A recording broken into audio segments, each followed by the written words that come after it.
Congratulations, you just made the decision that you want to become a pilot. And because you watched my last video, you now know what pilot path you want to take. In this video, stick around because I'm going to tell you the first 3 things that you need to do in becoming a student pilot.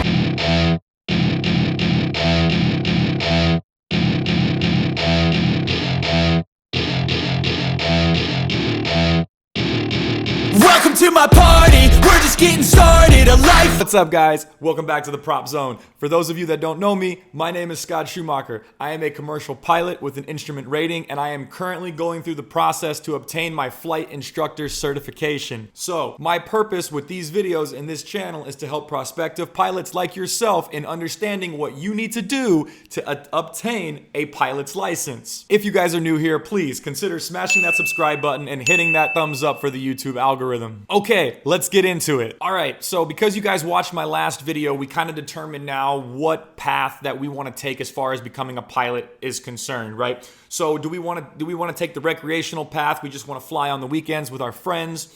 We're not really trying to do this as a profession, or do we want to go full professional and make our way all the way to the airlines, flying corporate, whatever it is you want to do, Part 135 charter, cargo operations, it doesn't matter. It all starts at the same place. And it starts with what we are going to discuss in this video today. And those 3 things that we're going to discuss are picking a flight school, obtaining a student pilot certificate, and obtaining a medical. Okay, so the first thing we're going to be talking about today is choosing a flight school. And by choosing a flight school, we're going to need to decide whether we are going to go Part 141 or if we're going to go Part 61. It does not matter which one of these parts you decide to go with because they are both going to get you to the same place. However, they both have pros and cons and they will benefit different people. Because you've decided what type of pilot you want to be, whether it's recreational or you want to go professional and go all the way to the airlines, this is going to give you a little bit better of an idea of which way that you want to go with Part 61 or 141. If you're just a recreational pilot with a limited schedule, maybe you're not that flexible with your time, but you still want to get that private pilot license, then it would probably benefit you to go Part 61. If you're the type of person that can dedicate a full-time schedule to this and you want to use this as a profession, you want to go all the way to the airlines or fly corporate, then there's a good chance that you might want to consider going Part 141. Like I said, the benefits to Part 61 is that you can do it on a flexible schedule. You can do it on your own time. Part 61 has a structured but relaxed approach to achieving your licenses and ratings. Now, if you want to go Part 141, you have to understand that the curriculum is heavily structured by the FAA. Normally, Part 141 requires a full-time commitment, which means it's not as flexible as if you went Part 61. Generally, Part 141 is going to benefit the career pilot, the pilot that wants to actually do this as a profession. Part 141 allows you to obtain your licenses and ratings in a less amount of flight time. And it also has a similar feel to being in college because most 141 schools are associated with a college and or a degree plan. For an example, I attended Central Texas College in Killeen, Texas, and they have a 141 accredited flight school from the FAA that is in conjunction with a 2-year aviation science degree plan. So when I graduated from the 141 school, I also acquired a 2-year degree from Central Texas College, and that is an associate's degree in aviation science. And that was coupled with my private instrument rating and my commercial license, and now I'm working on my flight instructor certification. Whether you decide to go Part 61 or Part 141, there's a few things that I want you to take into consideration. The first one is plan on flying a minimum of 2 days a week. 2 days a week is the absolute minimum that you're going to be able to fly and actually retain the information that your instructor is teaching you.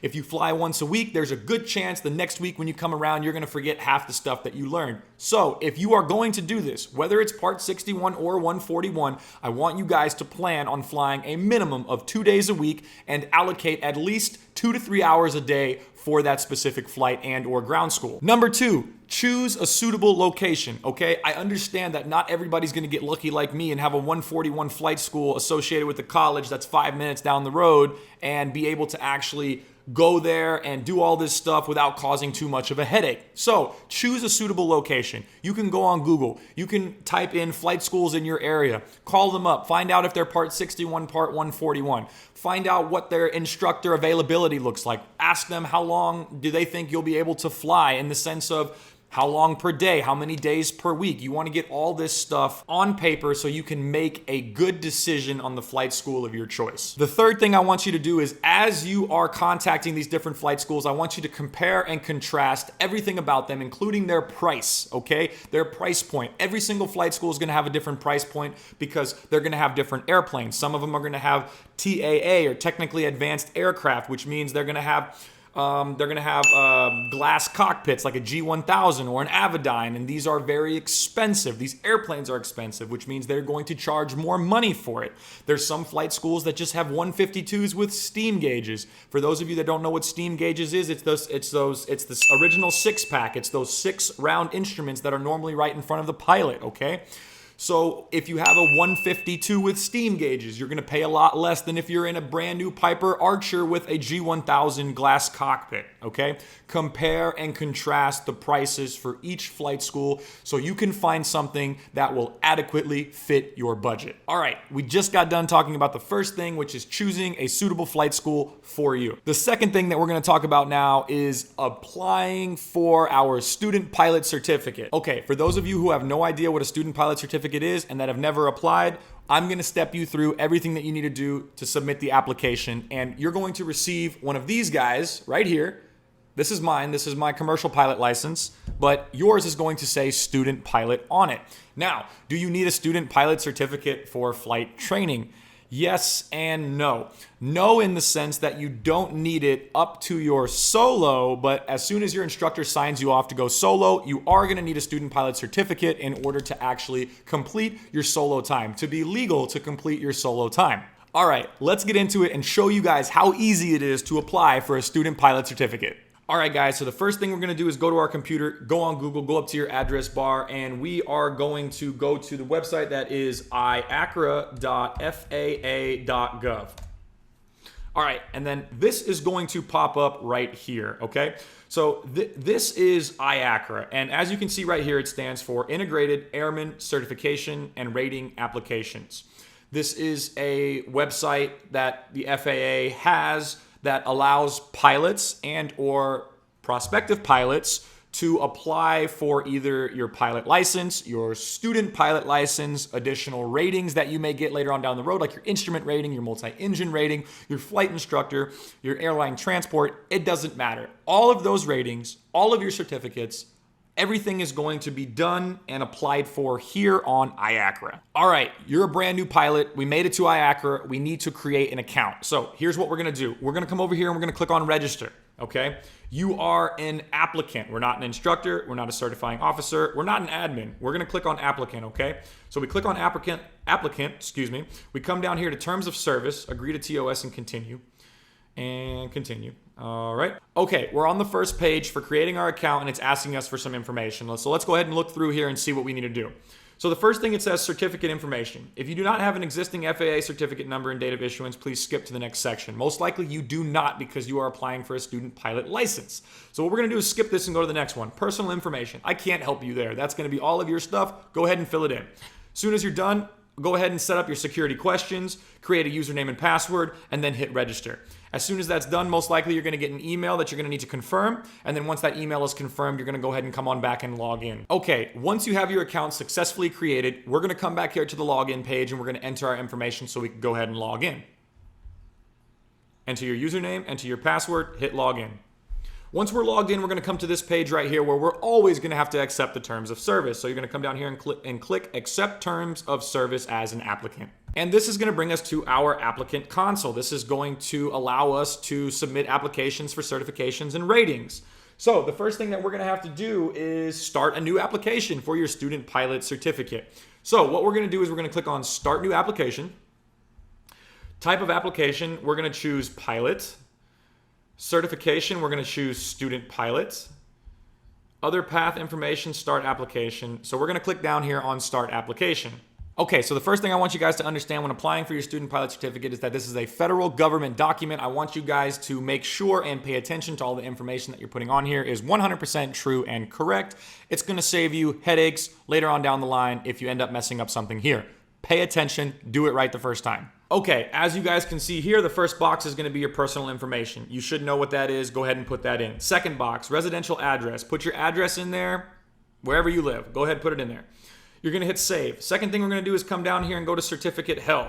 Most likely you have no certificates held, so we're gonna go ahead and just look through this and see what we can select. So because you guys have never held a certificate, you're not gonna check this box, and most likely none of this information is going to be needed, so we're gonna move down to our medical certificate. Now, it's okay if you guys have not gotten a medical yet. You don't need to input this information. Remember, the student pilot license is only needed whenever you want to fly solo. The medical is also only needed for whenever you get signed off to fly solo. So when you're applying for a student pilot certificate, it's okay if you don't have a medical just yet, and if you don't, skip this. If you do have a medical, go ahead and input your information here. Drug conviction. Hopefully that's a no for all of you guys, so let's go ahead and hit that no, and we'll hit save, and we'll go on to the next one. Basis of issuance. All right. Most likely you're not going to be checking anything here, so let's go ahead and skip that block. Pilot time, next block. You guys most likely are not going to have any pilot hours at all whatsoever. If you're signing up for a student pilot certificate, most likely you're not going to have to include any of this information because you don't have it. Okay, so now we're down here to the review and submit box of section 4 and 5. Section 4 says, have you previously received a notice of disapproval or been denied for any reason for the certificate and or rating for which you are applying? Because you're applying for a student pilot certificate, the answer is no. The next thing we're going to do is we're going to look at and read all of the important information for IACRA applicants. I want you to go through and read 1 through 5, okay? So if you have to, pause this video, read all of them, or whenever you're applying, make sure you read these. Okay, so now we're going to look at certificate summary, and we're going to make sure that all the information is correct so far. The certificate type we're applying for is student pilot. Our certificate number is pending. We don't have a certificate number yet. Our limitations on our student pilot license. Carrying passengers is prohibited. Until we actually have a certificate like a private pilot license, we are prohibited from carrying passengers. So you're going to be flying only solo or dual time with your instructor. So now we're going to look down here and we're going to click on View Privacy Act. And we're going to review and look and read the entire Privacy Act. Then we're going to hit close. We're going to come to review application. So once we review our application, it should pop up. There we go. We're going to go through here and we're going to review all this information and make sure it's correct, okay? Once it's correct, we're going to hit close. And then we're going to hit submit application. Once we've submitted our application, it's going to take us to the next page. And on that next page, it's going to give us 2 pieces of information that we want to take a picture of, save, write down, put it somewhere safe. The first piece of information is going to be your FTN number. And the second piece is going to be your application ID. Write these down, take a picture, save them, put them in a safe place because your instructor, whoever you chose as your flight school, your flight instructor is going to need this information so they can get on your application and they can finalize it and they can sign it and submit it, because without them doing that, without them having that information, without them being able to complete your application, you will not receive your student pilot license. Guys, this is super easy. We just stepped you through the entire process of how to apply for it, okay? It's not that hard. Make sure the information is correct. Follow the steps accordingly, review everything, make sure it's correct one more time, submit the application, write down the FTN number, which is your personal FTN number, and then your application ID so your instructor can finalize, sign your application, and you can receive your student pilot license in the mail. Be prepared to wait about 2 to 3 weeks before you actually get your physical copy. Okay, we just completed step 2. First step was choosing a suitable flight school. Step 2, applying on IACRA for your student pilot certificate. Step 3, obtaining a medical certificate. Okay, so there's a lot of things we can talk about when it comes to medical certificates. I'm not going to go into too much detail, but I do want to let you know that you are going to have to get one whenever it comes time for your instructor to sign you off to fly solo, okay? So what do we do? Well, the first thing we need to understand is that we can't just go to a normal doctor to get a flight medical.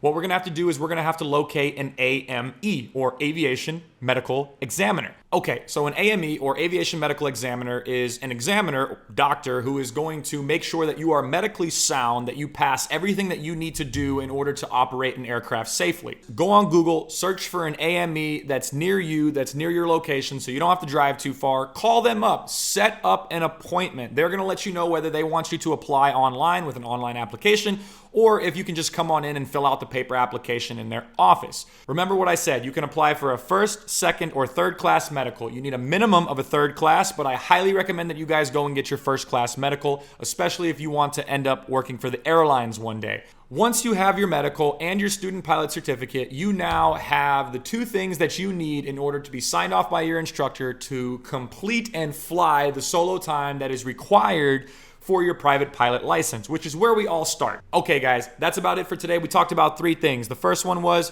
choosing an appropriate flight school. The second thing was I showed you guys how to go on IACRA and submit an application for your student pilot certificate. Remember, write down that FTN number and application ID and give it to your instructor. The next thing, find an AME, call and make an appointment. Go and get your medical so you have these two things done and ready to go, so when it's time for you to fly solo, you guys are not behind, you're a step ahead of the game. All right, perfect. If you guys have any questions or anything, please leave a comment below. I'll be happy to answer all of them. Like I said, if you guys are new here, please consider smashing that subscribe button. Hit the like button also for the YouTube algorithm. It'll help me out a lot.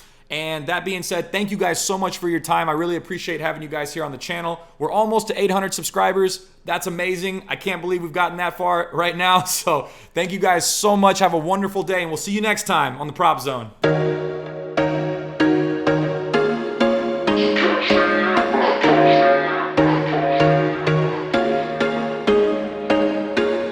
There was once a day that I would pray for you. I'd go and misbehave